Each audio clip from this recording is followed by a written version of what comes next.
Alright guys, here we are, segment 3. In this segment, we're going to play the post-game press conference of Randy Shannon. And without further ado, the head coach of the Miami Hurricanes, Randy Shannon, after the win yesterday. I'm going to play a lot of it here. I'm not going to play too much. I'm going to play a majority of Randy's post-game press conference from yesterday. Here we go.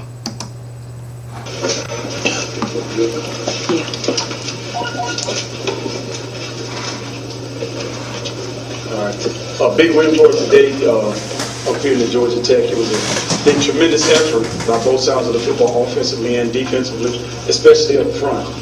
The way the offensive line did a great job of another week of rushing with 200 yards, with running backs, different running backs scored touchdowns today, of just controlling the game. And I think defensive line-wise, for us getting 10 tackles for a loss against a team like this in the option game is very hard for us to do.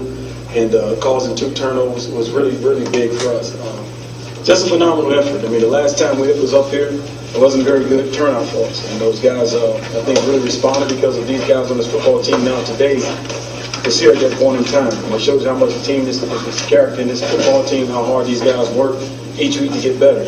And, we only can concern ourselves. I told these guys before the game, concern yourself on what you control today, and that's, playing against Georgia Tech. And as they have fun today with it, really, really enjoy the game, play the game like you normally have to play, and get your identity, the way you want. I think those guys really did a good job of that. Stephen Moore did a tremendous job of just managing the game. Getting the ball into the right receiver's hand, getting it to the running backs, throwing it to the tight end. So I think all around, as a team, we played very well today. And, if we continue to do that, we'll be a very special football team. Randy, season high in rushing, how important was it to establish that ground game, and what did you see from your running backs today? Well, I just see from the offensive line. The offensive line and Pat Hill, that was the biggest key of those guys running the foot, blocking up front and doing a great job opening up holes. Because no matter what the running backs you have back in the back end, that offensive line was tremendous today. Just blocking the tight ends, just blocking the zone plays, the plays inside, and you get those running backs a little crease, and those guys did a great job, I think, running the football downfield. So the more that the offensive line really get into a rhythm, and we've been kind of physical all year long, we haven't backed off from the pads. Some things that we've changed from over last year. And they started getting in the groove of the combo blocks, coming off double teams and doing those things at the right time, which is really good. The big touchdown by Hankerson, just how important was that? And that was at that point in time, they went down and scored another big play. He come up with a big play, made one guy miss, and then he out-sprinted the whole entire secondary. I thought was really big. For him and for us, because Hank has been a guy we always go to, and we don't have to go to him the whole entire game. He comes up with some big plays in key situations. If I'm not mistaken, in 2 weeks in a row, he's coming up with big plays in key situations, which was tremendous for us. Good for not known for having good speed, but running away like that was pretty fast. I've never said he didn't have good speed. For some reason, if you can get past people and people cannot catch you, that shows you that Hank has enough speed. I'm gonna say this, but guys, don't get me in trouble. Him and Mike Irvin is from the same high school, St. Thomas of Queens. A lot of people say Mike Irvin was a 4.65 guy, but when he had the football in his hand, nobody couldn't catch him. Same thing with Hankerson. A lot of people say Hankerson don't have the speed, but when he has the ball in his hand, he can run, he can get past people. So I think Hankerson has enough speed to make some things special for him. You mentioned you took care of business impressively today, so now it's Virginia Tech. You can start thinking about that. How important is it to be in a position after where you were a couple of weeks ago to have this game with potential of being in first place? Well, the thing that we did is this game right here was big for us just as a football team. And, the last time we was up here wasn't a very good showing, and all these young men on this football team was here at that point in time. So those guys really do want to come out and play well offensively and defensively.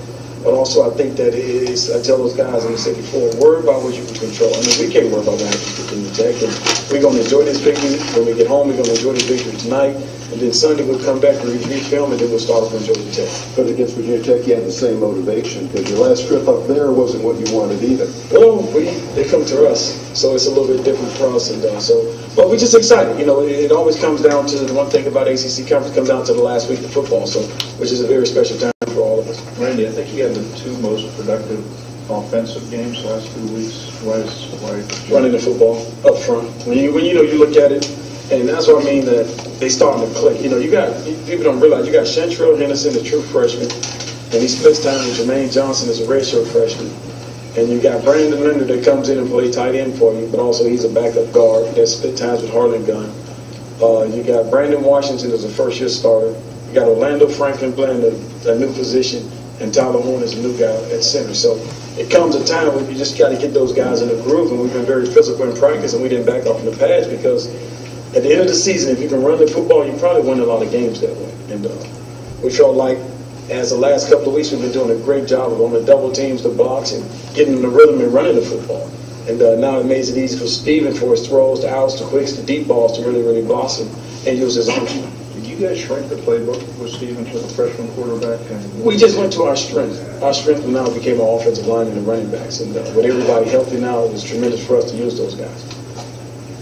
Randy, when they were 21-10, they fumbled, and you guys have the long drive. Steven converted 3 third-down situations with throws. We just talk about it. I mean, that's what it was. You know, we always say if we can get ourselves in manageable situations, like if we win first down, if we get ourselves in second down and 5, we feel like we're going to keep moving the football. And I think the one time we had a false start, and that drive you was talking about, it was tremendous throw by him, tremendous read of getting the ball. And I think the offensive line did a great job of blocking because they was coming up with some blitzes that we wasn't usually accustomed to today. He made up one new one, which we always knew he was going to do. And the offensive line adjusted and started picking those things up, so it gave Steven more time. So he have confidence in his offensive line, they have confidence in the receivers. And I think the pace of it is really caught on quick because when we moved him 5 weeks ago, that's when he started getting the timing with the receivers, and now it's paying off now. But his poise, no interceptions, on the road for the first time, important game. It was big for him. And, he's a guy that comes on the sideline. He stood by me in the game. He looked at me, smiled at me, and I smiled back at him. And then he started watching the game, and then I looked back at him, and he looked back at me and said, "Can you loosen up a little bit?" I said, "Yeah, can you loosen up?" So we started joking around. When did he do that? In the middle of the game. Mm-hmm. So, those guys do me like that. We always have fun together during the game time. Who said that first? Steven. Him to you or you to him? Oh, we just looked at each other, and then we just started talking. Oh, he told me.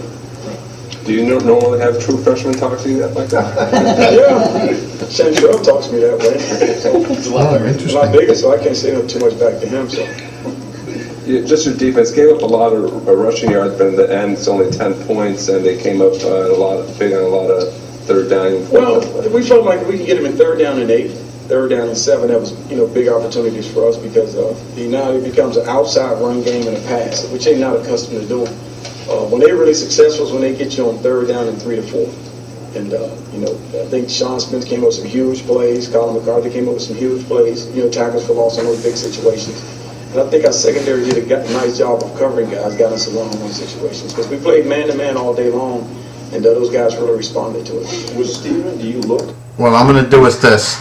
I'm going to play the second part of Randy's post-game press conference in the final segment. But very interesting what he said. Stephen Morris, I tell you, he looks like Joe Cool out there. I mean, he tried to get Shannon to loosen up. I mean, he actually did. I mean, this kid's going to be a special kid. Like I said, the spring will be very interesting with Ja'Cory and Morris. That's going to be one battle to watch this spring. And really going into 11, who starts in 2011. Also, the offensive line came up huge yesterday. The thing I didn't like, though, I didn't like the fact we gave up a lot of yards, but with the D stepped up, they bowed up, they stepped up, they made plays. So that was very important. What I'm gonna do is I'll play part 2 of Randy's post-game press conference from yesterday in the final segment. So let me take a break now and come back in segment 4 and play part 2 of Randy's post-game press, and I'll put a bow on yesterday's win against Georgia Tech and talk a little bit about Virginia Tech coming up. So back in the final segment.